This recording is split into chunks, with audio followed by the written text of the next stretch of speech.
Welcome, Meredith and Haley. We are so honored to have you here at Ishi 34. This is our annual video series. We love to talk to our presenters and workshop folks and learn more about what they're telling us this year.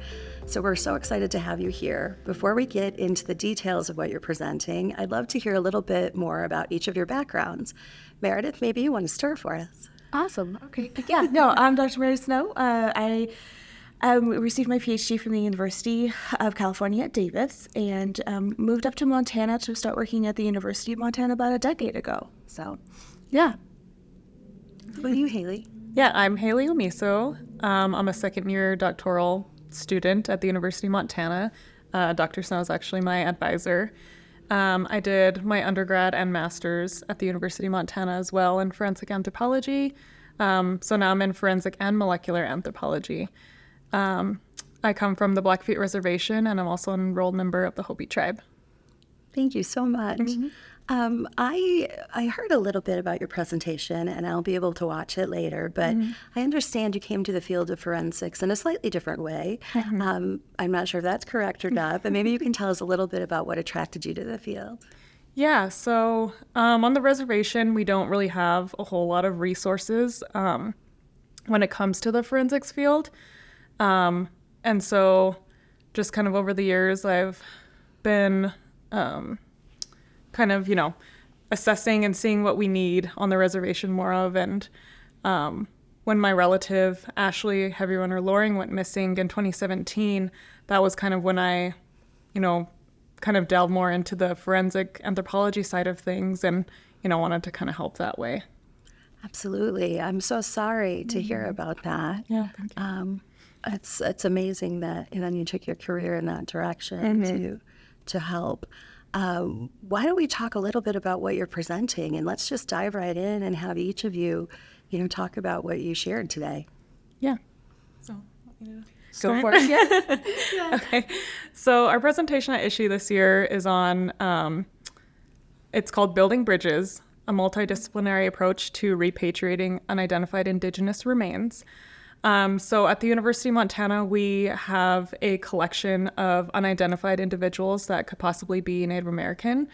And so Meredith and I have kind of teamed up to try and resolve this issue by going about it in a way of using DNA. And so she's been teaching me a lot of the DNA side, and I'm kind of, the motivation of the study, I guess. And so, yeah, she's really been helping me in the lab and everything and teaching me all the fun techniques and stuff of DNA. I love that. Not just the motivation, you're the push behind it all. Yeah, the motivator. Yeah. No, definitely. And yeah, we spoke a little bit also on kind of the different things that we've discussed and tried to implement to ensure that what we're doing is mindful of the cultural issues and how we can potentially do this most ethically to build a bridge, basically, and ensure that the sovereign tribal nations are maintaining control of their own DNA. There's been too many things that have happened in the past where there's been some real misuse of genetic information. That's such a tiny slice of the mistreatment, but that's definitely something that we're trying to mitigate today and basically make better and hopefully do right is the point. Yeah, absolutely. When I was doing a little bit of research, so missing and murdered Indigenous persons, and it's often abbreviated for our viewers as MMIP, the statistics were horrifying, frankly. How much is happening, how much is not visible, isn't being covered. Do either or both of you want to talk about that and how this might address some of that? Yeah, one thing that I always have to mention is that they put these statistics out, and as they are staggering and horrifying, typically they could be still an underrepresentation. So that's just one of the things that I always have to mention. Yeah, definitely. Because of underreporting and... Underreporting, yep. I did a poster presentation back in 2018 on MMIP and kind of using Ashley's case as, kind of what kickstarted all of this. And So when I was doing my research for that poster and trying to find statistics, and I just went into like the missing persons for Montana, and there was only maybe 4 individuals that were shown in there that were Indigenous. And I was like, that cannot be right. And it wasn't. It just kind of goes to show that, need to get. Yeah, absolutely. Meredith, do you want to comment on that as well? Yeah, it's just something that really shocked me moving up to Montana. It just doesn't necessarily get on the radar enough elsewhere. I grew up in California, is where I went to graduate school, and it just was not on the radar. And that does not mean that it wasn't happening. I mean, we have quite a large tribal representation in California as well, but we just don't hear about it. Then moving up to Montana and realizing that, I have students that are daily dealing with like missing family members, and you drive down the highway and there's these billboards of like desperate families, like just trying to find information and closure at the very least. And it's gut-wrenching. And that definitely hit me pretty hard, and maybe hope that there was some way that maybe I could be an ally, maybe I could help. And Haley's the one that's bringing all that together. Haley, I think that's remarkable. It was on your resolution with Ashley, if you're open to talking about that. Is there any resolution? With yes, where you.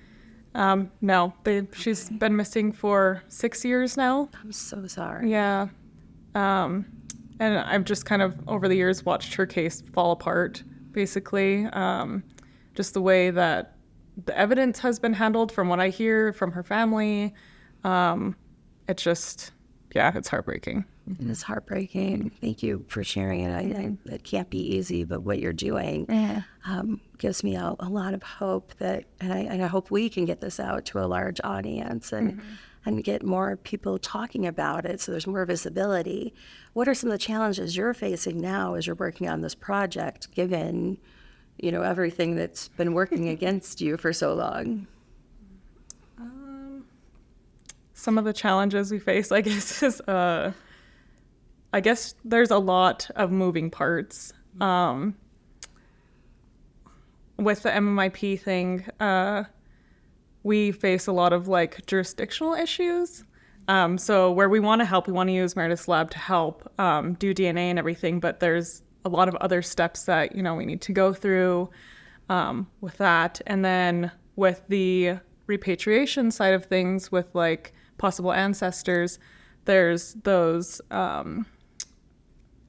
would you say, a lot of hoops that we have to jump through, I guess, because all of the tribes are different, and we don't know where these individuals came from. And so, having to try and bring together all of the tribes and do a tribal consultation to try and figure out, where they could possibly, be returned to has really been difficult. But hopefully DNA can help if the tribes are up for it, because some are and some aren't. And so, it's been a little difficult in that realm.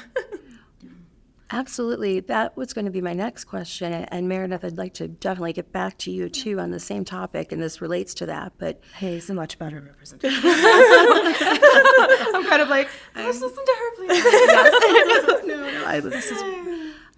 So when you talk about the tribes, is there a reluctance sometimes to work with you, or because you are working with so many different, groups of individuals? How have you tried to address some of that? Yeah. There was a meeting that we went to that had a lot of tribal representatives there from Montana. And that was kind of when we noticed that not every tribe was for DNA. But thankfully, my tribe, the Blackfeet tribe, has been pretty supportive of that. And so as of right now, we're only working with the Blackfeet tribe, but we hope that, that this all goes well and that the other tribes can kind of see that this works, and we'll be more open to possibly doing that too. Yeah. Building bridges couldn't be a better title for it. Yeah, it's a lot of trust building, and, even if I am a Native student too, I still also have to build that trust too with others. So Absolutely. Well, and because DNA, forensic DNA is covered in so many different ways in the media, and we have a lot of talk about, genetic genealogy and privacy and all of those things, I'm sure there can be a fear that may be unfounded, when it can be such a wonderful tool to help make some of these identifications. And I'm sure there's, far more going on, in Montana and beyond Montana. So it's, if someone has to start the process. Yeah. Where do you stand with the project? Like where, maybe you can take me through like where you were at and where you're going. Yeah. So we're technically still in phase 1. I've been working on the tribal IRB. So we have the IRB at the University of Montana, but we also have to go through a tribal IRB that's specific to the tribe. And so we're still in the process of getting that approved right now. As well as maybe Meredith can talk about the technology side of things, that we're still trying to get all of that in order and everything. So, and for viewers who, because this will go out on YouTube, so it's available to anyone, not just the Ishi audience, for an IRB. Internal Review Board. Okay. Yeah. Thank you. Just to make sure. Totally. Yeah. Yeah. Yeah. Meredith, do you want to talk about the lab side? Yeah, so definitely we've been getting up and running as quickly as we possibly can. It's just a lengthy process to get everything organized, put together, validated, etc. But we're working with Kyogen, I know this is pro makeup, but we're good. Okay. But yeah, we've been working with them and working with the FGX, their machine that helps to read the SNPs that would work with the intelligence system, which particularly we picked because of the fact that it is really only looking at kinship SNPs, which is something kind of tying back to what we were talking about before. Like, there have been misuses of the broad genome data in the past, and being able to just target SNPs that we know are not associated with disease or other potential concerns that have been brought up by the tribes, and of course just ethically across the board in discussions of FGG.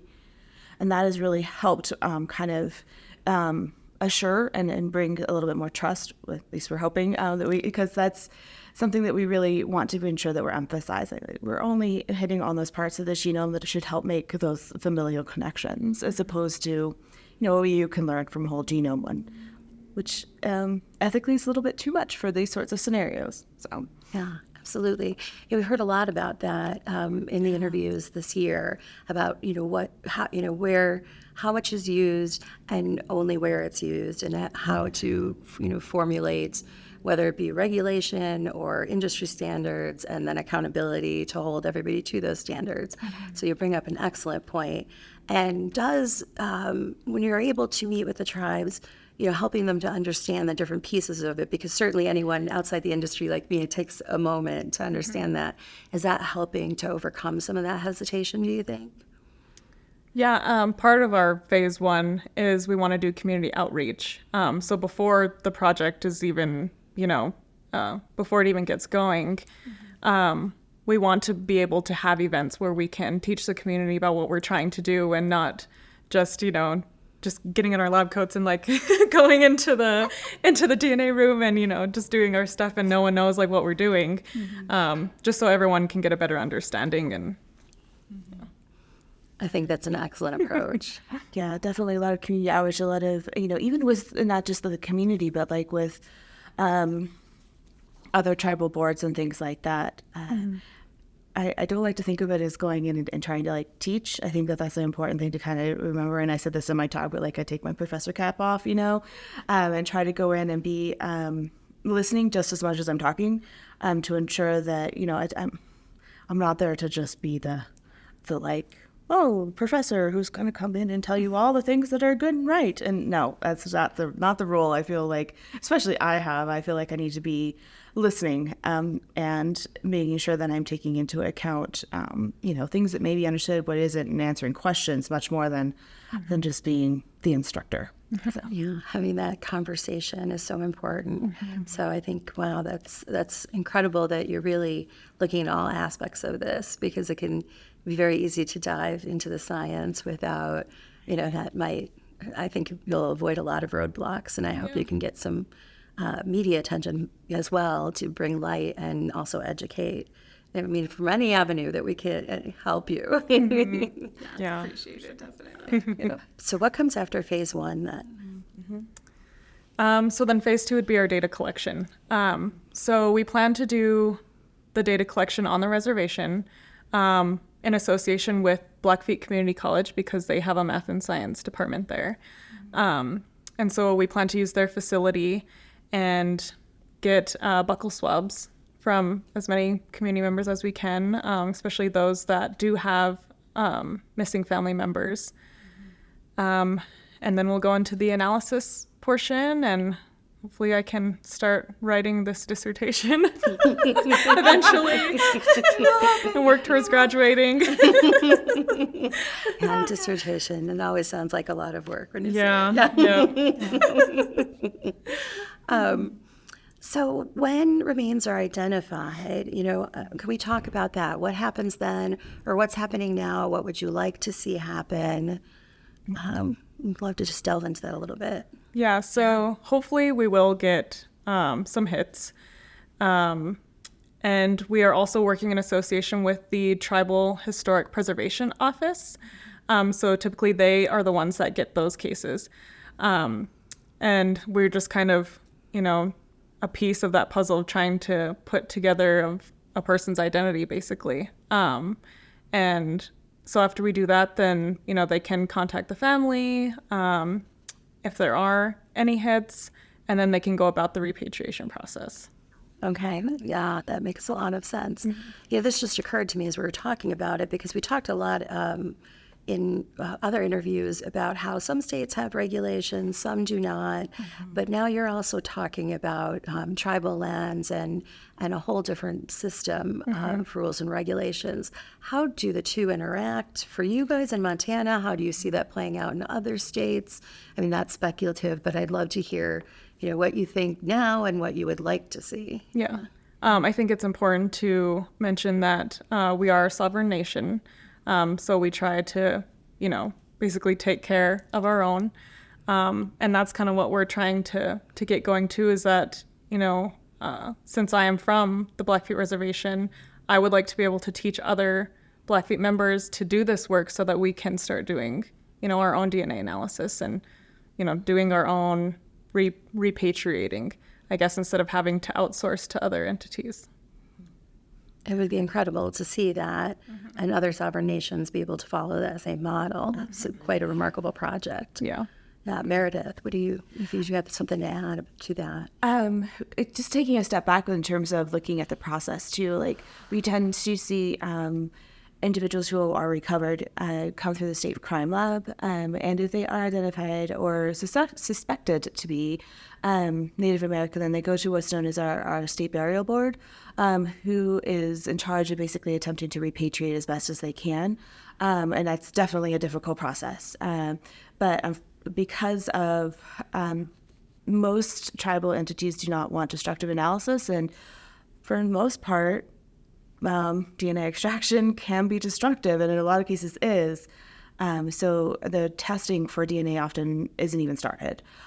So we've been working on like a non-destructive method that we actually have up and running in the lab. It's works quite well to be able to hopefully help kind of with that step, and recognizing that it's a tiny piece of a much larger puzzle, but hoping that it allows for a little bit more trust, right? Like that we are not out to, well, I see a lot of individuals go through for DNA testing that aren't Indigenous, and man, there's a lot of bone that goes missing, and it's kind of problematic at times. And I think that we need to be, mindful of the different cultural values that exist and how to potentially address them with other technologies. So. That is incredible. So I'd love to talk a little bit about, for this Ishi audience, that non-destructive method. Yes. Doing something like that where then you can still assure a proper burial that's, respectful. That's incredible. That's amazing. Yeah, it's been a lot of fun, and something that we've developed actually out of some other published articles that have come out. There was one that came out a couple of months ago about the deer pendant, where they found actually the genome of the woman who had been wearing it, which was so cool. But it's actually that same method and by the same author. She's actually put out a protocol for this, and it's utilizing a buffer and heat. That's it. It's really quite fantastic. I almost want to use the word magical because it's kind of like, oh, that's quite cool. But yeah, it's really, really lovely to utilize that. And actually, we just had a conversation yesterday with some individuals from another crime lab who had been working with a different population that also had some concerns about the destructive nature of utilizing, traditional drilling or bone mills or whatever else is going to be utilized. And so having this other technique is definitely something that can help in a much broader context, hopefully. So Absolutely.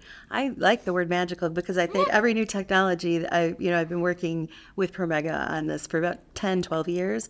So wow, every year something seems completely magical and then it becomes just commonplace and that's what we're using all of the time. yeah, I feel kind of silly being a scientist saying that word, but it's pretty cool. I mean, electricity was magical until it was just, so I love it. I actually love that. What can people in crime labs and just the average person do to be an ally and help? Absolutely. You probably have a very long list, so take your time. We want to hear all of it. I guess just, what Meredith is doing, really just, lending a hand wherever needed. She's definitely been really good at using her expertise to help in this situation. Yeah. Okay, wonderful. I don't feel like I'm doing enough, but I feel like she's doing a lot. So I'm very grateful for her. It's wonderful. yeah, but in crime labs, I think that honestly, having that cultural sensitivity is really helpful. And I think that a lot of times we may not even know, stuff that comes into a crime lab is often completely anonymous. We have no idea. It's very difficult to establish that from the get-go. But if there's any way possible to just be really mindful of that. And I think for us, like our anthropological background really helps with that to begin with. But like for other individuals, I think, that understanding and willingness to be a little bit flexible with how you might go about things, recognizing that, there's always going to be protocols that need testing and implementation. But, understanding that is definitely, I think, a good step forward because, we don't all have the same beliefs about what to do with individuals who've passed away. Yeah. Yeah, and just remembering that, these were once people. Yeah. These could be someone's ancestors or someone's family members, and just... Yeah, absolutely. We spoke a lot about that at last year's issue with the Tulsa massacre and excavations there. And you have to, that's, I think, making the more of a national conversation so people aren't thinking just from their own perspective and can see that larger picture is really important. Yeah. And this has been so underrepresented. The statistics were horrifying to me. And I was able to watch a documentary before coming here, and I don't even know what to ask now. It's so much. It's so much. So happy to hear about this project. What do we missed about the project? I don't want to move on to other questions. If there's anything else that we haven't covered that you want this audience, both ISHE attendees will watch this and the larger public. I think that one of the things that Haley's really working on is also to build tribally sovereign databases that kind of goes along with this. So basically having tribal control of their own DNA. I don't know if you want to speak more on this. I don't want to step on your toes. Yeah, that was my initial plan, is to have, tribal owned and maintained databases so that, this information won't be shared, nationwide or however. It will go case by case basis as well.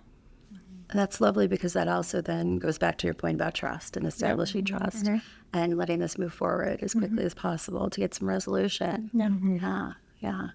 Well, I'm so appreciative of hearing about the project and just to switch gears for a moment, Meredith, I understand you're working on a number of other projects, so we wanted to hear about those too. Oh goodness, I've got so much stuff going on. It's great. I love it. I know. I also work in northern and western Mexico, working with populations there, looking actually more kind of an archaeological context. So those are definitely some of my favorite areas. I've worked on a lot of odd and strange sources of DNA. My personal, I don't know if I should say favorite, but like was working with some paleofeces or coprolites, however you want to call them, and looking at the evolution of the gut microbiome. And then, oh goodness, I have a lot of other fun things in the docket. We work with a lot of other archaeological and,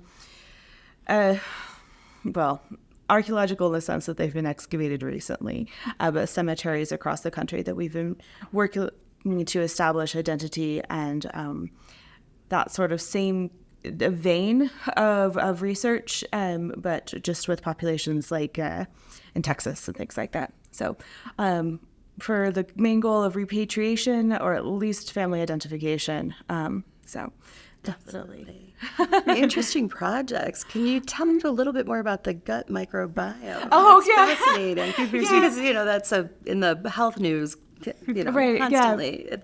No, totally. Absolutely. It's, oh goodness. So our gut microbiome has actually shifted quite a bit, particularly in industrialized countries where we basically have a much lower diversity, and often sometimes also a lower count of just across the board, the amount of bacteria that live in our gut, which of course we know we need to be healthy. They do all sorts of things for us, from basically digesting our food, obviously, but also creating a lot of our other hormonal regulators and your happy drugs, or happy hormones, I guess, as well as some of our vitamins, and also, of course, help control disease and things like that. So those are just a few of the high points of things that they do. There's a myriad of different aspects of those gut bacteria are constantly influencing in our body. And the fact that we have fewer and less of them today is very difficult to then pinpoint, what do we need? What is actually healthy? And what we were utilizing then is paleofeces to be able to establish, okay, well, this is what the gut microbiome used to look like much in the past, right? 2,000 years or so in the past. What did that actually have in it? And what was different about the diet? How can we use that to maybe tie in to see what would be healthier today? We definitely know that we ate a lot more fiber in the past, and obviously we didn't have processed foods with all sorts of chemicals and things in them. So that's really been an interesting field of study recently, and lots of research coming out to enable individuals to better understand, what do we need that's not there anymore? And so that's kind of something that's been fun to delve into. It was also led up the consultation on attempting to then get permission to utilize those paleofeces, because they're not human remains, obviously, but you still need to be able to talk to the tribes and make sure that they're okay with this sort of research, because they were coming either from the desert Southwest or from northern Mexico, the paleofeces from a couple of dry cave contexts. And I am talking a lot about this, but yeah, that was that was something that was also another aspect that was really eye-opening for me in terms of learning, how, not just how, because I've definitely done it before that, but what other components play into talking with tribes, and even if it isn't human remains. So what an interesting connection between the projects, and sort of brings it full circle. I think I could talk to you guys for hours. I still have so many more questions, but we do want to let you see at least a few presentations too. Maybe we can end with anything else you'd like to say that we haven't talked about, and what's next for you? What's on the horizon when you head home? Yeah, we have, aside from our project, we also do a lot of casework. Mm-hmm. So I've been trying to get our crew to come up to the Blackfeet Reservation to help with searches. So we've been doing that, as well as other cases that are in Montana too. So as much as possible, I would like to help Ashley Heavy Runner Loring's case, Jermaine Charlot's case, Arden Peppian, and just so many others that are going on in Montana right now and in the U.S. So just want to mention that. That's wonderful. Is there anything a viewer might be able to do to help? I mean, just reading their story and getting their names out there, even just sharing, their posts and everything. There's definitely a lot of groups that are on social medias that, people can join to see how they can help with the families and the searches that are going on. So. Great, thank you. No, definitely. Last summer we were out on a search and definitely got open to the public for anybody who would like to come and help out. And it was nice to have just more hands and more eyes on the ground when we were doing that. So if you happen to be in the Browning or Missoula area, that is something that is occasionally a possibility. But yeah, for myself, this is, an absolute top priority for me. But I do run a busy lab as well. And if anybody is interested in discussing more about work that they are doing, that they think that maybe we could be a hand with, please don't hesitate to reach out. I do a lot of work for people across the country, and I don't want to talk myself out too much, but we're pretty good at what we do. So No, say it. If you'd like to discuss more about options for something that you might have either from an archaeological site or from other crime scenes and stuff like that, we definitely are always happy to be either consulted or discussed or help with. I love that open approach, and I hope people are able to help. I can imagine a search is very difficult, and if anybody is working on similar, it's good to share. You can't know everything that's out there. So I love excellent answers. I hope that I hope it leads to something. That would be fantastic. Oh yeah. Have either of you attended Ishi before? This is my first time. Okay. This is my second. Yeah. It's your last year. Yeah. Okay. So how are you finding it? And then I'd love to know, as your second year, how it's been for 2 years. Yeah. Yeah, it's been a great experience. I love it. Anything stand out? Have you been to other symposiums? Is there any? Yeah. There's been a lot of great talks, and I hope to hear more today and tomorrow. And I'm so happy you're here. Yeah. How about you? It's been wonderful. I'm very glad that our talk is over. In the sense that now I feel like I can kind of more absorb, enjoy what's going on. Yeah, we should have scheduled you earlier. We try not to make it too bad. No. It just not this, but the talk in front of everybody. Oh, I was yes, like, yeah. oh my goodness, this is. It was great. I enjoyed it. I actually really enjoy public speaking, but it was just one of those a little overwhelming, I guess. Maybe. Yeah. But other than that, no, it's really been excellent to hear a lot of things. I really am enjoying that there's so much FGG talk at the conference this year to be able to get so much more information and background and networking, which has been amazing. So definitely.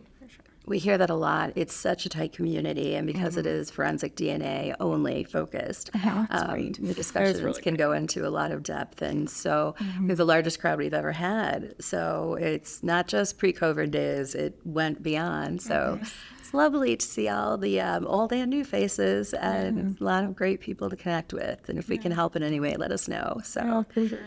Yeah, it was my first time speaking in that large of a group, and I felt okay, actually. I kind of felt like these are my people.